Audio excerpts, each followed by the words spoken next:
Welcome back. You're still tuned in to Salam Media with myself, Sethulego Matebesi. The time is 20 minutes past 8. And I will be touching on a very, very important conversation in a bit. We'll be joined by Professor Sethulego Matebesi. And essentially, we'll be talking about the GNU, right? I know right now the focus is whether or not the Democratic Alliance and the ANC will reach something that will mirror consensus on how the seventh administration would look, and ultimately we'll have the president announcing cabinet.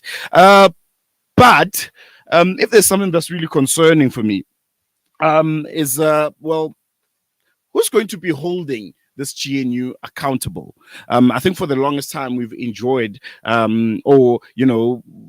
I don't know. Yeah, for the longest time, we've enjoyed the Democratic Alliance sitting in the opposition benches and kind of being the voice of reason, the ones that were holding, the sitting government, the ANC at the time, to account on a lot of their misdemeanors. You look at the Pala Pala issue, you look at when we were under the reign of former President Jacob Zuma. The ANC, the Democratic Alliance was that party, who'd present matters to court, who'd challenge, certain, general ways that the government of the day would do about things. But right now, things have changed. The Democratic Alliance is now going to be making up government. And my concern is there from the political parties that are in the National Assembly today. I know for one, the MK is going to be the official opposition. They'll be the ones that will be assuming the opposition benches. But can we look to them to play that role? And other parties from the quote unquote progressive caucus to play the role of holding this new government of national unity to account. Professor Sethulego Matebesi is joining us via the phone. Prof, thank you so much for joining us. Good morning and welcome to Salam Media. Hi, good morning, sir, and good morning to your wonderful listeners. Yes. Prof, first and foremost, before we get into the cracks of the matter, I just want to, pick your brain on where we are currently regarding the negotiations in the formation of this GNU. I think there's so much happening that it's almost impossible to keep track of all of it. The DA seemingly moving the goalposts with every chance that they get. The ANC being stuck in a corner. The whole of South Africa is looking at them and how they respond to the demands made by the Democratic Alliance. From your point of view, from your vantage point, where are we standing? No, we're still stuck with a few issues outstanding, and that's the Democratic Alliance wanting to squish out the last blood out of the elephant, and that's now the African Congress. I was the one from the outset who said, the ANC, even during the height of all these criticisms against the Democratic Alliance, to say the ANC should, because they don't have a choice. If you look at all the other political parties, they don't even make 8%. It's around about 8-9%. So it's going to be very politically societal for the African National Congress if they don't have the DA on board. And I think that's where the DA feels so emboldened. It's very disappointing. And, I've always raised this with a lot of people that I've been interviewing. It's the fact that there seems to be so much arrogance and heavy-handedness from the Democratic Alliance in these negotiations. They've come out very, very strong in their demands. They are not looking to back down in any of, the demands that they are making on the ANC. Is this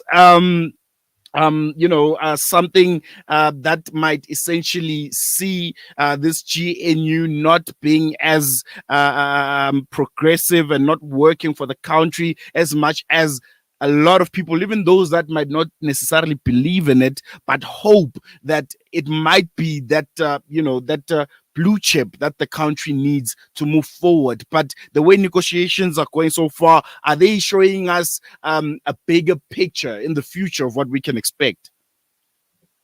I mean, we already now have a glimpse of when very contentious issues will be debated. To constitute a government, I thought this will be academic, something Mm, that, yes, obviously behind the scenes, bickering overnight. We've seen this in the past, even with the ANC on its own, that sometimes consultations will happen over 3 days during the evening long meetings. But I think this, for me, it's a first. And coming from a party which I thought maybe they will set the tone in terms of how certain things needs to happen. And I'm starting to doubt even ADA's posture in our local government municipalities. And they've been blamed many times for their arrogance. And this, for me, also sounds like that, because really what they are demanding, it's far beyond what I would say actually trying to advance the interest of South Africans. I want us now to focus on the opposition benches. You did mention that all of the other parties that make up this GNU and those that are not in the GNU don't necessarily make up that bulk of a majority. I want to look at their profiles a bit. I mean, for the longest time, I think we've taken for granted the fact that we've enjoyed having the Democratic Alliance sitting in the opposition benches and kind of being that watchdog that looks at every move that the ANC makes, puts it under the microscope and questions it and picks it apart. But right now, the Democratic Alliance will be forming this government. We've already heard their sentiments when it comes to the Phala Phala matter and how they'll be leaning on it. Opposition benches. How confident are you that the likes of the MK, who will be the official opposition of the seventh administration, will have the same kind of impact that the Democratic Alliance used to have? Also with the likes of the EFF, they are not coming from a position of strength as they previously were. There are whole other parties that will also be making up this government of national unity, and it almost seems like they're a bit isolated. Looking at the opposition benches, are you confident that they'll play a role that's necessary for this seventh administration to not be one where the DA and the ANC and the parties that make up this GNU, in essence, run amok and do as they please? Yes, well, it's politics is about strategy, and it all depends on the strategy that will be adopted by both MK and EFF. You don't need to have the numbers, and we've seen in the past what the EFF have done. They've played to the gallery, and sometimes the question is that work for them. But the damage that a party that has, you've got a former judge, and if you use somebody or he himself actually, is there to go and have very constructive debates. I think it will work for them, because remember, now it will be very constructive debates taking on, and not only taking on and supporting where they support. I think that in itself will win the public over to them. But if they come with this radical approach, and by radical, that's why people will always say, but do you want to tell us how to respond to certain situations? And that's the problem. But I think the electorate will respond. Prof, you speak about radicalism and sitting in the opposition benches, as I mentioned, as the MK. They seem to embody radicalism at this point, given their sentiments and their stance on a host of issues before and after the elections.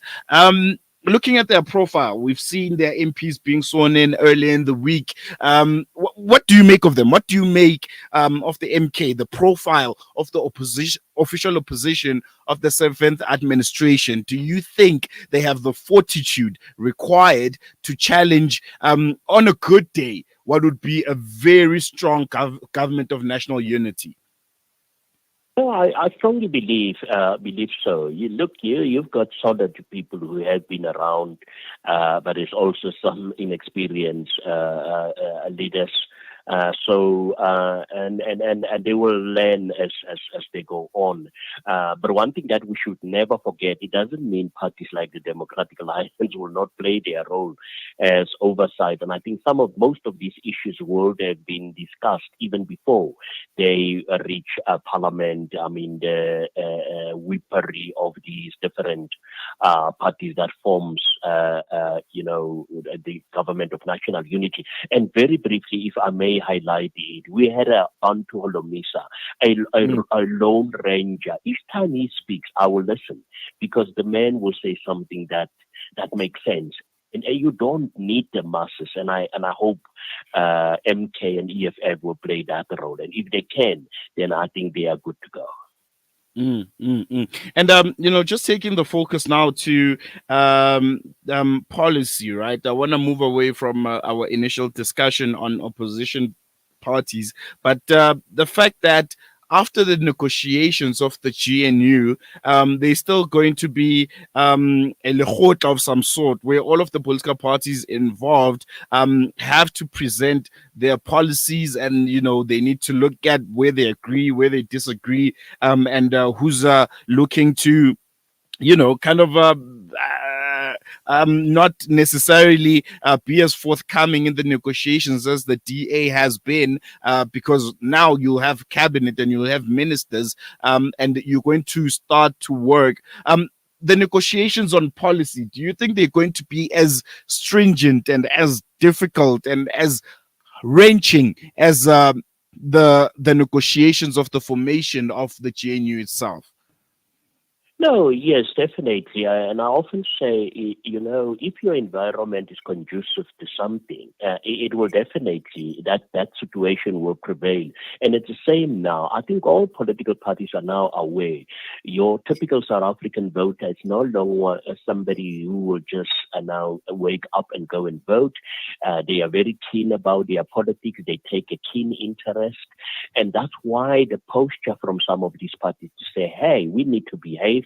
We need to have robust discussions, because at the end of the day, another question is, are we going to blame the ANC over the next 5 years for some failure in terms of accountability? So parties like the DA would not want to be, part of that and that mess.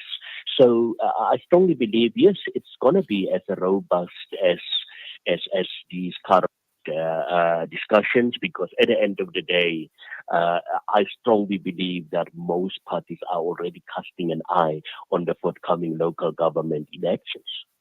And just lastly, any parting shot?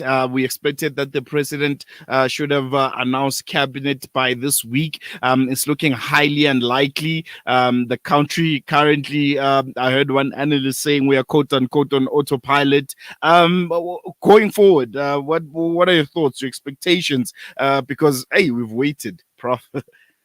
And we wasted, and not only that, I mean, the tremendous pressure on the president. And yes, it's autopilot, but that pilot is going to remain in air. I don't know for how long, or only on that mode. Because remember, if he deals with that, then it's an onslaught from the tripartite alliance and all these other vultures who are now, everybody's jockeying for positions. And what are you going to do with other 70 plus MPs that are now without jobs? It happens in the provinces, and the MPs are highly patronage, based on that particular system.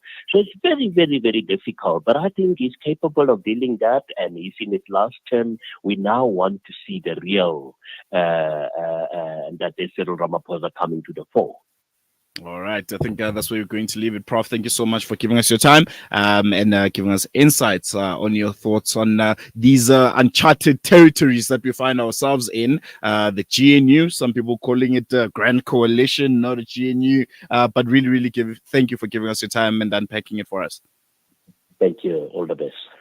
That was Professor Sethulego Matebesi Associate Professor and Academic Head of the Department of Sociology at the University of the Free State, just giving us insight on the seventh administration and cabinet and what it is to look like with the Democratic Alliance no longer assuming the title of official opposition. Yeah, what do you think? What do you think Parliament is going to look like? I think for the longest time, you could almost, when you close your eyes, you would envision Parliament, right? You had the ANC and all of their numbers on the far right of Parliament, and then on the far left you have had the Democratic Alliance in the official opposition benches. Right next to them you had the EFF, and that was the picture of what Parliament looked like. But I think it's going to look very, very different going ahead, because you're going to have the likes of MK now assuming the position of official opposition. You're gonna have the EFF now being the fourth party, so bordering on big backbenchers, just somewhere where the likes of Cope and them used to sit. And you're gonna have the ANC and DA and all of the other parties that made up the GNU in front there with all their numbers, and you're thinking to yourself, who have we taken the DA for granted as official opposition?